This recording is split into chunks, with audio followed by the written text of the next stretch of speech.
Hello, and welcome to episode 29 of Daryl Show Your Work.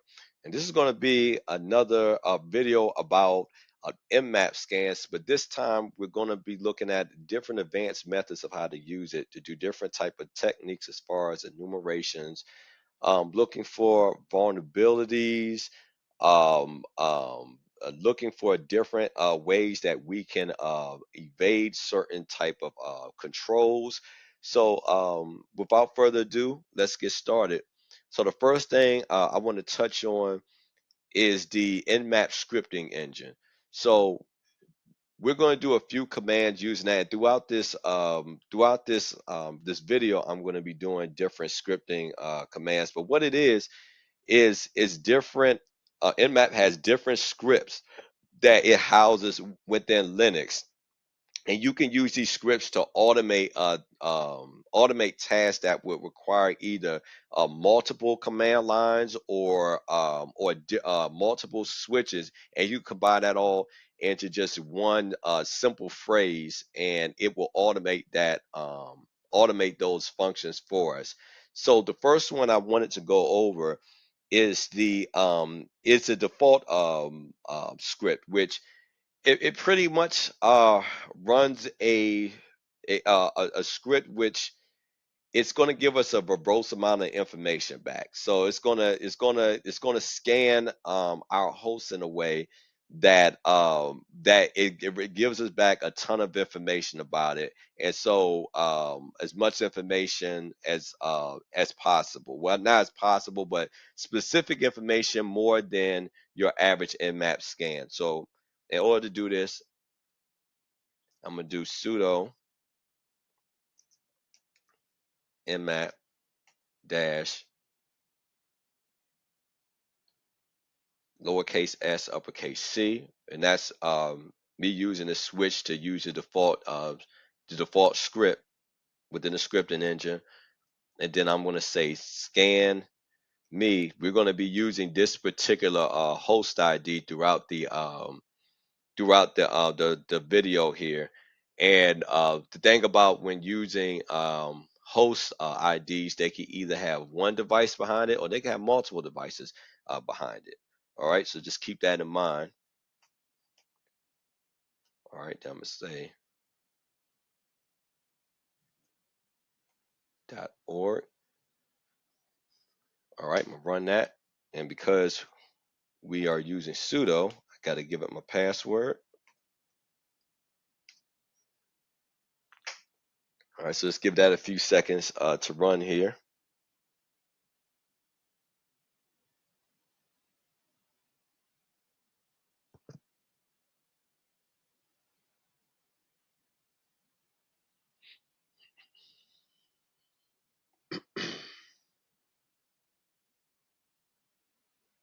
All right. So, like I said, it gave us back a breadth of information. So we looked at the information for port 22, which is SSH. It gave us back different variations of its host key, written in different encryption by different encryption methods.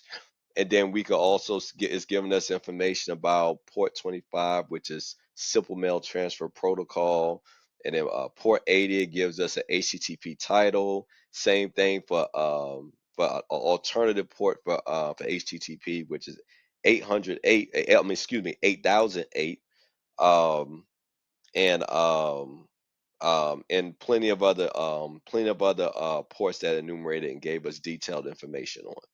All right, so moving on, we're going to move on to a to a different script, and this script in particular looks for any sort of vulnerabilities within the open ports or within the protocols it discovers, and tries to give us back as much detailed information in terms of the vulnerability on that port, and and everything that's associated with that vulnerability and exploitation. So I'm gonna write out the syntax for this, but because it takes such a long time to run the scan, I ran it before filming this video. So I'm gonna move to a different terminal after I write out the syntax, and just show us what the output of that looks like instead of us having to sit here and wait a long time for that output. All right, so here's what the syntax of that looks like. So sudo nmap, and then all right, and then space, and then this is usually how you start um, different scripts from the scripting nmap scripting engine dash dash script, and I'm gonna put equals vuln. All right, so that's the name of the script, and then I'm gonna specify where we're aiming it at, and that's at this host ID, the scanme.nmap.org. All right, so I'm not going to hit enter because that takes a very long time to run, but I'm going to move over to this other terminal and show us the output. So the scrolling up here, all right, so as you can see, same script that I just ran here. All right, so this is the output. So it gives us similar information that we got when we first ran. It's just about the open ports and everything, but it's looking specifically for vulnerabilities associated with the open ports and then the protocols that live there. All right, so um, this was looking for a cross site not scripting, but cross site forgery, cross site reverse forgery um, vulnerability, which it looked like it found something possible, found a possible some possible vulnerabilities, but it looks like that this is it, but it's not really giving us too much information. It's telling us where it could have found these cross-site um, forgery vulnerabilities, but it's not really giving us much information beyond that. And then you can see it move down and try to give us some DOM-based cross-site scripting vulnerability. Look to try to look for that and didn't really find anything. However, when doing an HTTP enumeration, it did find a particularly interesting vulnerability that's relevant to the device that is running on the web server, which is Apache 2.47.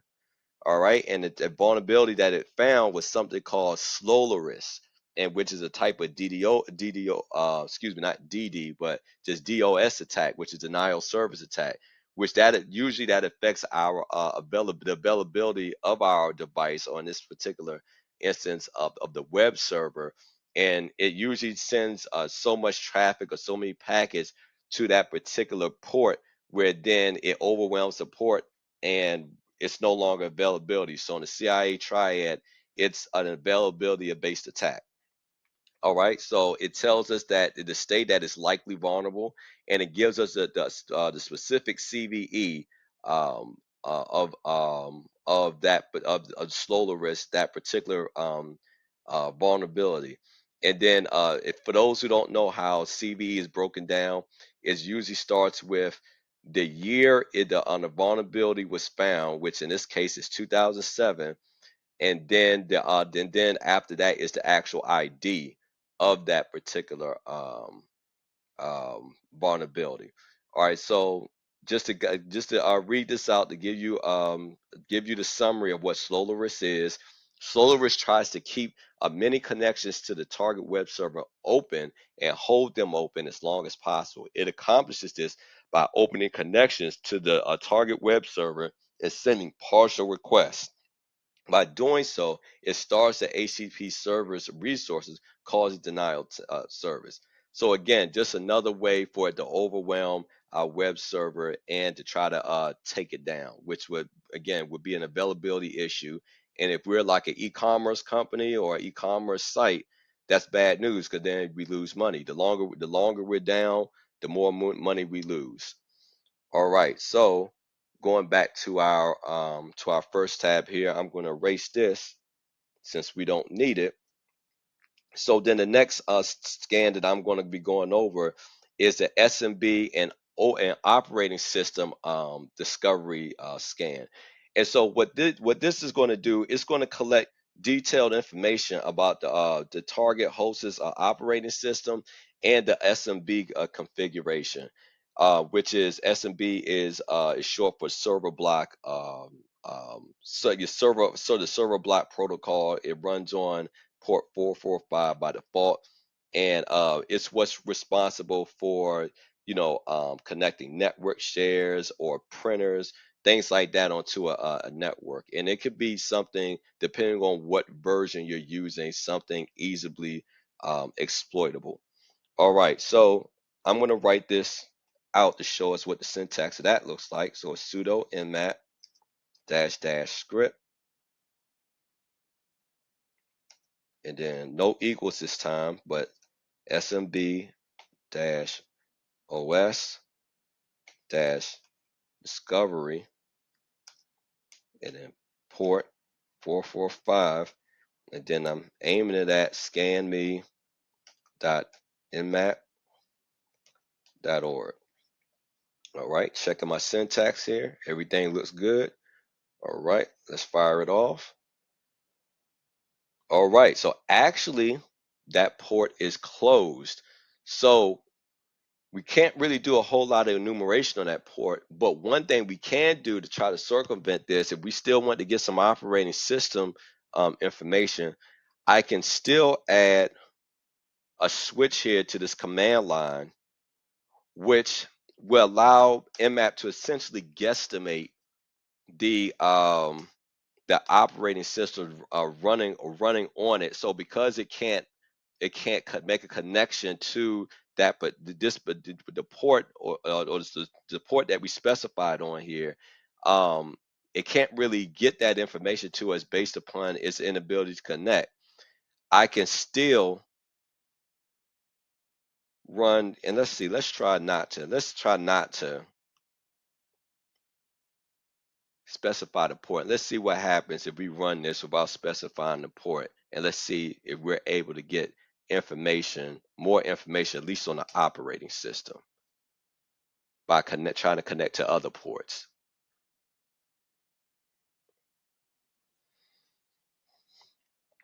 All right, so yeah, see, it still just gave us a guesstimate here. So it wasn't able, just like before, it wasn't necessarily able to give us specifics about the operating system, but it's making a guesstimation, and it's saying it's about an 89% sure that it's running Linux 4 point something, and it's basically saying that it's 89% sure, and some of the other specifications here is also different type of Linuxes it could be running. It's saying it's giving a percentage of how sure it is of that. So that at least helps us not to walk away empty-handed if we can't make a direct connection to a host to give us the exact operating system details. But at least we walk away with something to try to find a relevant vulnerability or exploitation, to move forward with, or to at least experiment with. It gives us a clue or brings it within the ballpark of something or some version. Okay, so the next script we're going to be running a FTP enumeration script, and this will help us to efficiently gather information about FTP services on our target host and to identify potential vulnerabilities. All right. So in order to do that, I'm going to say sudo nmap dash, and we're going to run a service version on here, all right, and which is going to tell us the version of FTP that is running. All right, then I'm going to specify port 21 because that's where FTP lives by default. And then I'm going to say dash dash script no equals FTP dash anon. So we're going to try to make an anonymous connection here. That's one thing I forgot to mention about SMB. So I believe SMB version 1 allows anonymous connections. And what that is you can essentially log in, try to make a FTP or SMB connection to a device, and it usually asks you to authenticate. But if it allows anonymous authentication, okay, or anonymous login, then you could just simply hit enter when after entering in a username, you could just hit enter when it asks you for a password. It'll just let you in. All right, so which is, I mean, you don't have to guess. It's pretty insecure. It's not a great way to basically it's just leaving your door closed but with no lock on it. All right, so I'm gonna hit enter, and I actually have to aim that somewhere. So sorry about that. So let's put smb-os-discovery.nmap.org.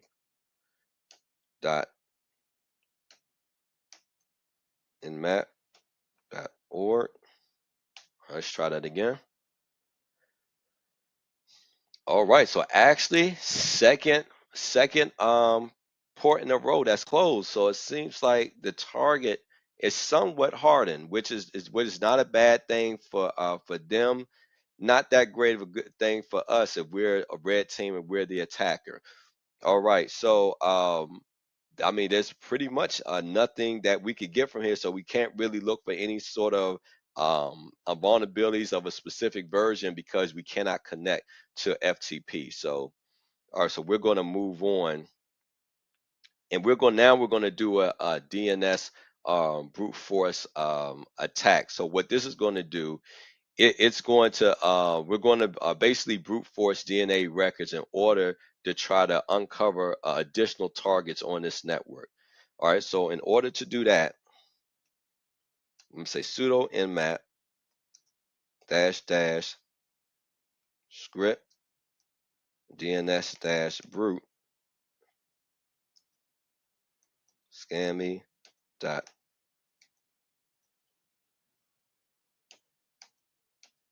nmap dot org. All right. So basically, I told it to run this script DNS brute. All right, against our host that we've been working with. So let's get that done, and let's see what happens. Let's see if we get back anything.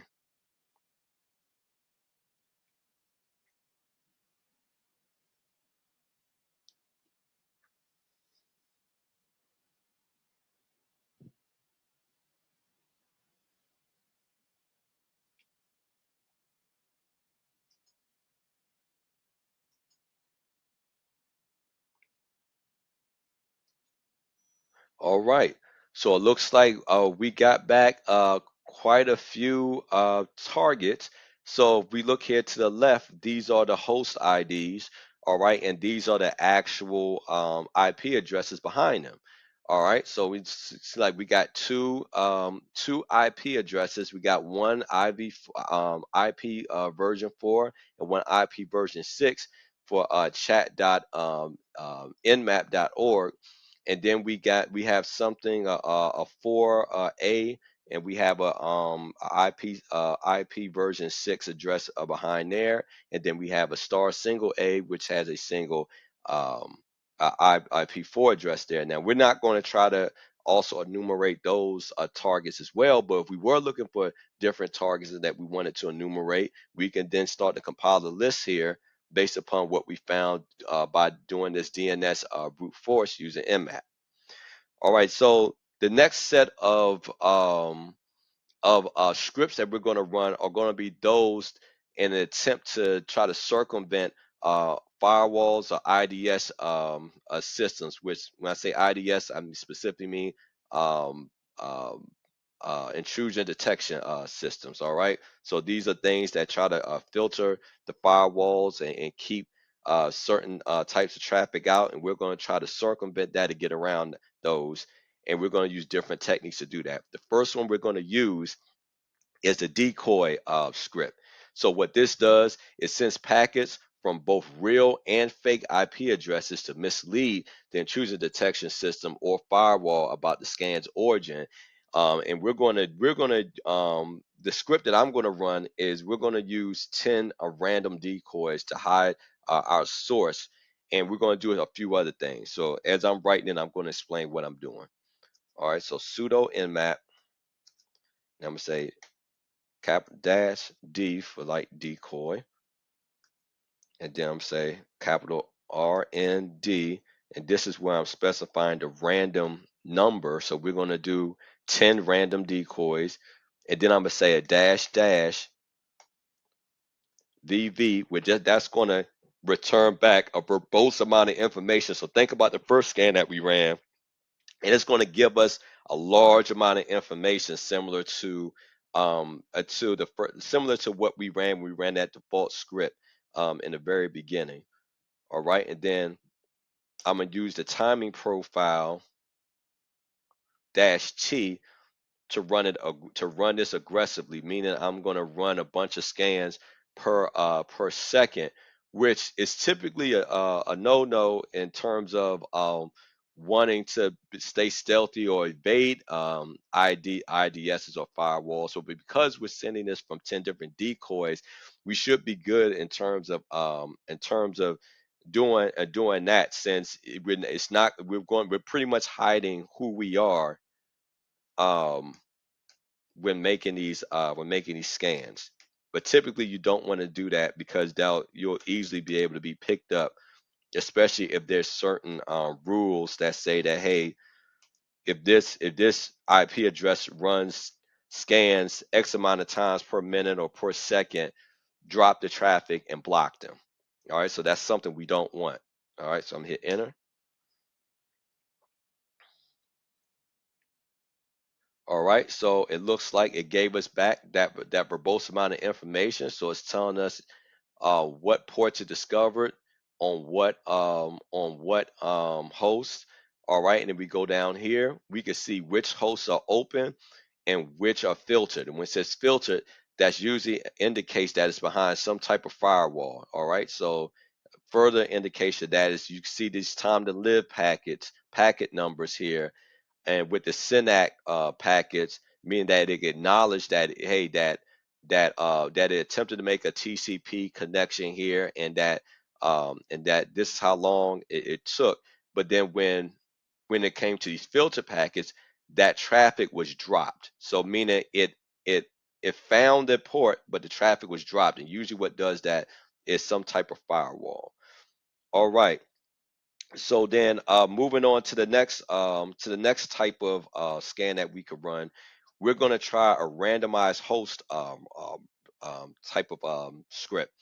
And what this is going to do, it's going to it's going to try to scan 4 different targets on this network, and it's gonna make it harder for the IDS or firewall to detect it due to the unpredictable scanning order. So because we don't know how many devices are on this network, but if it scans that whole CIDR address or that whole subnet, then and if it starts if I say, hey, scan just any 4 of these, well, that may make it harder for the IDS to pick up what's going on. So I'm gonna say sudo NMAP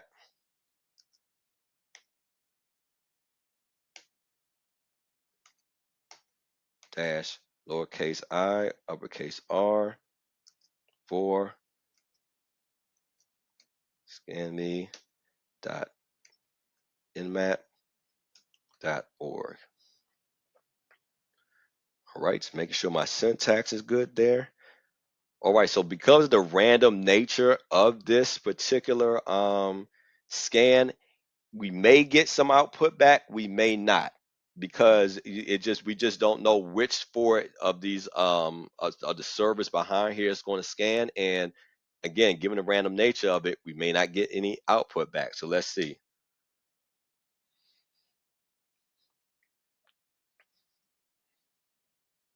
And yeah, so again, because the random nature of it, we didn't get anything back this time. But on a larger subnet, or on a larger network, this could give you you can enumerate information about any 4 targets within that network. Just run it again here to see if it comes back with anything.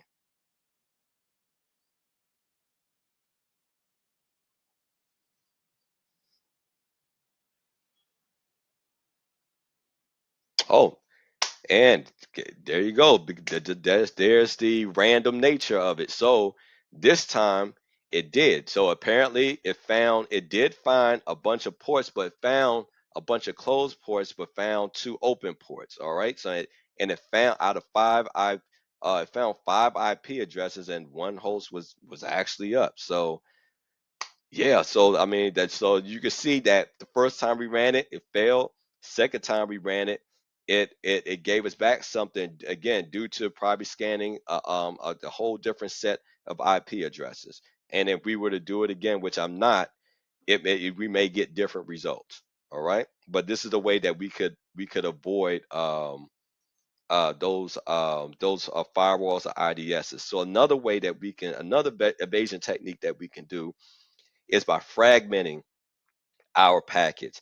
And just like it sounds, we're going to break a single packet into smaller pieces to evade firewalls or IDS. All right. So in order to do that, we'll say sudo nmap, and we won't be able to see this from our command line, but running this, it's just what it's doing on the back end. So I mean, the output is going to pretty much still look, if successful, it's going to look the same as the output we've been getting. But that just to explain and showing the syntax, this is what's happening on the back end.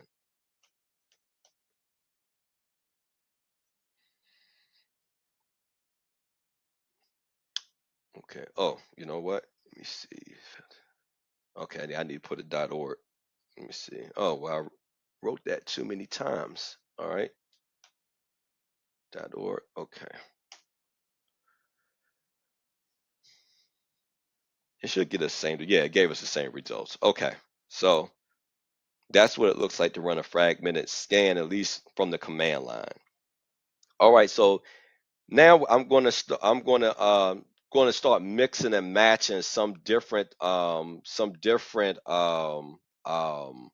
switches here, and we're going to do something called a source port manipulation, which is going to change the actual port number to the standard port number for a protocol.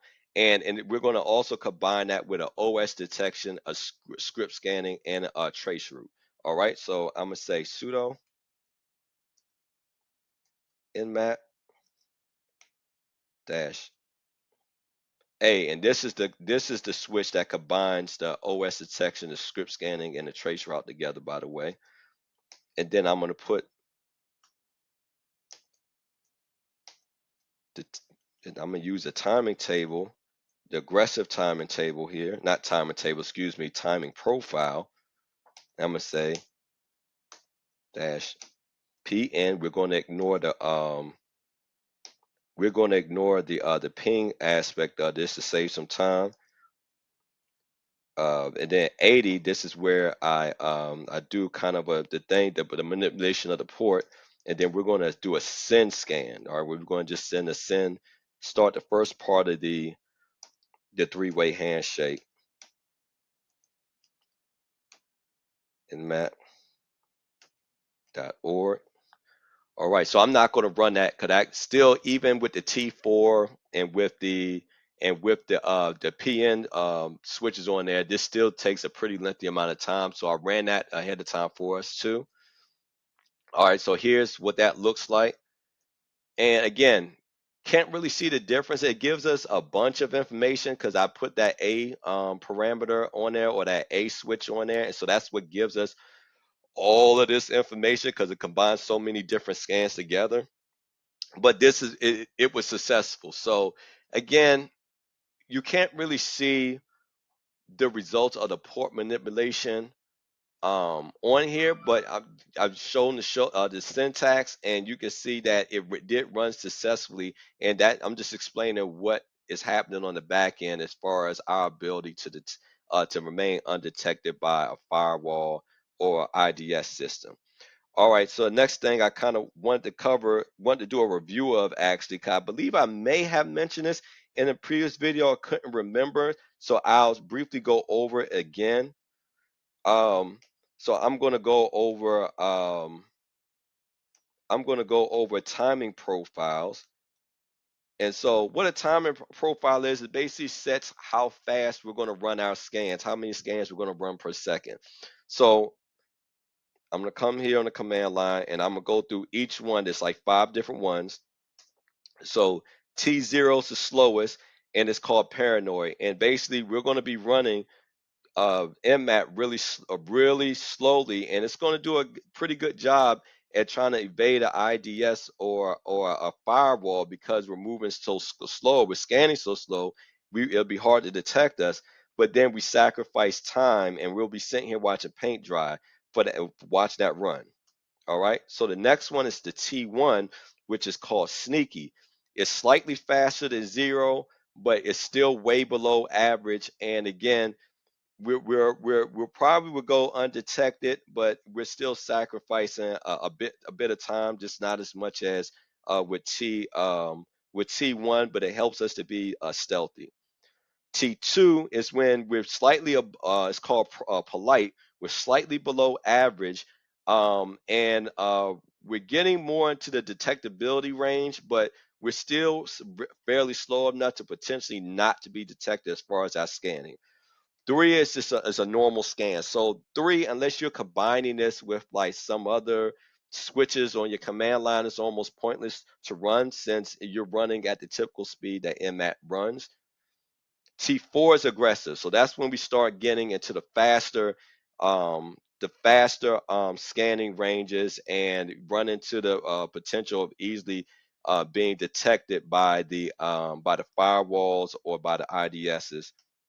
And then we have t, we have T5, which is the fastest of all the profiles, and it's called insane. And it has the same issues in terms of being able to be easily detected as T4. But with T5, you also run the risk of crashing your system or crashing the system that you're targeting. So you have to be very careful when using that because we don't want that to happen unless that's the objective. But you don't want to run the risk of damaging yourself too.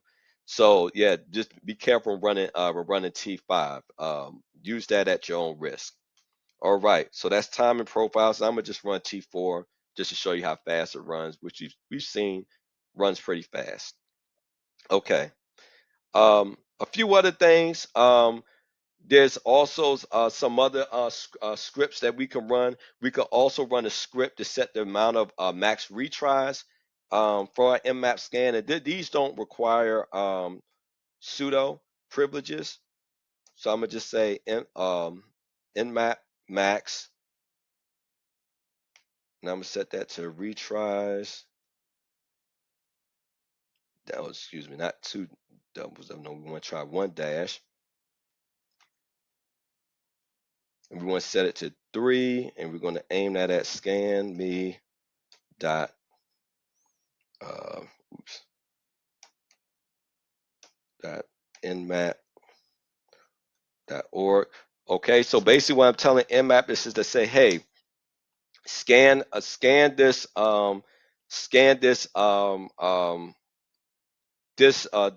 host ID a maximum of 3 times. If you can't find anything after 3 times, then stop.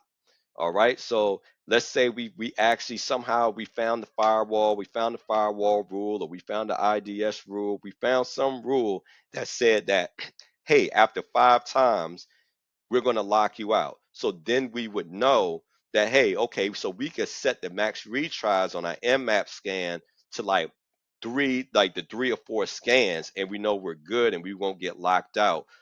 We keep it to like that low as far as like us trying to enumerate the service, because that we're below the maximum allowed rule on that firewall or on that system that would then that would then drop our traffic and potentially block us. All right, so that's kind of the use case for this. And again, running that, you're not going to really see the difference. Um, all right, and then another thing, kind of similar, is the timeout script that we can run. Again, not needing sudo privileges to run it. And what this does is we could basically tell it, if we're running, let's say, on a rather large subnet, on a rather large network, we can set it to where we can set this to basically run a minimum amount of minutes before it stops and times out, because we don't want to go over a certain amount of minutes when doing any sort of discovery or enumeration. So we can set a minimum amount of time, in which this time I'm going to do something like 30 minutes. All right. And again, I'm not going to even set it 2 or 3 minutes to try to prove some type of point, because I don't want to waste 2 or 3 minutes of your time, trying to prove a point. But just know that this is how the syntax is. This is how it works. And again, this is the script host dash timeout. This is where I'm setting the amount of minutes that I'm telling it to time out after 30 minutes, and to scan this and start scanning this particular host ID. All right. And then nothing's going to be different as far as the output. Okay. So I'm going to, on the next few lines, I'm going to be combining a bunch of different type of scans we've gone over before together, but I'm gonna do so in a way that kind of helps do a few things efficiently. So I'm gonna run a script that where I'm going to increase the intensity. It's kind of similar to the timing profile, but I'm going to increase the intensity of the scan. I'm going to set that, and then I'm going to combine that with outputting it to the results to a file. And I'm going to do so, if you remember in previous videos, I'm going to output that into a normal format. All right. So to get started on that, I'm going to say nmap, and I'm going to do a service scan. All right. And I'm going to say dash dash version intensity, and I'm going to set it to 5. I'm going to say scan me dot nmap, that's where I'm aiming it, .org, and then I'm going to set it, I'm going to have it saved in normal format, and we're going to send it to a file called detailed underscore scan .txt. All right, everything looks all right with my syntax. If not, pretty sure Nmap will scream at me for it. All right, so this may take a little while, so let's give it some patience.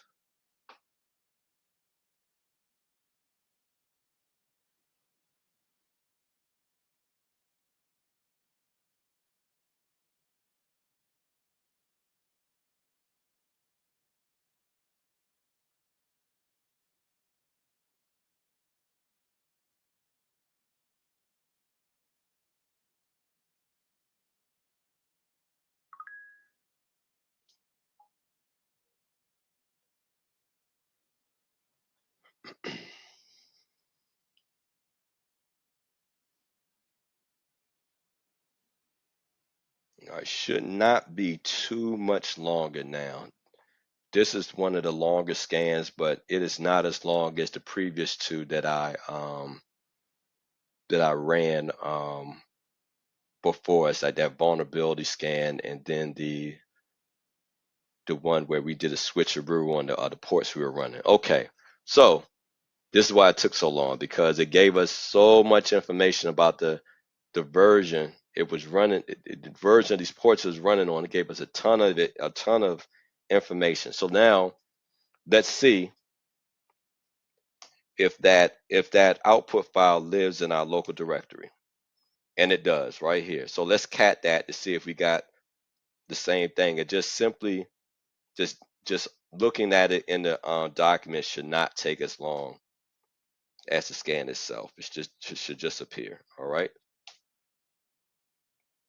All right. Let's see. Deal. Forgot the ED. All right.